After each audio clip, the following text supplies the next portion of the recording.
შეიძლება ბევრი რამე შეიცვალოს, იმიტომ რომ პროტოკოლს და სიმბოლიზმს რაღაცა ამ ბოლო პერიოდში დიდ ყურადღებას არ აქცევენ და თუნდაც პარლამენტში პირველი სხდომა როგორც ჩატარდა, ყველას კარგად მოგვეხსენება.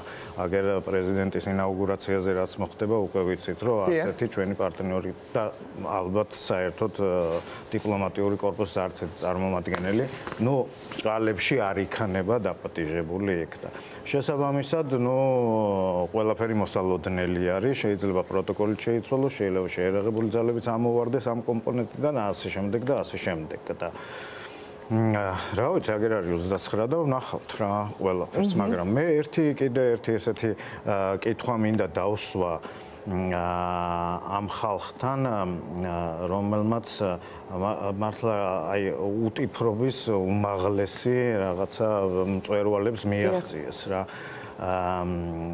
თან ყოველდღე გვეუბნებიან საზოგადოებას, არწმუნებენ იმაში, რომ ვიღაცას საქართველოში უნდა მაიდანის მოწყობა. და ყოველდღიურად თითოეული მათი ნაბიჯი არის მიმართული იმისკენ, რომ პროცესები წავიდეს ესკალაციისკენ. და ამ იქ რუსთაველზე პარლამენტის შენობის წინ, სადაც განუწყვეტელი პროტესტი მიმდინარეობს უკვე მე რამდენი დღე არის, ხო? რატო მაინდა-მაინც მანდ? რატო ისე პარლამენტი და ხომ არ არის ეს ზუსტად მათი მხრიდან რაღაცა პროვოცირების? კი ბატონო.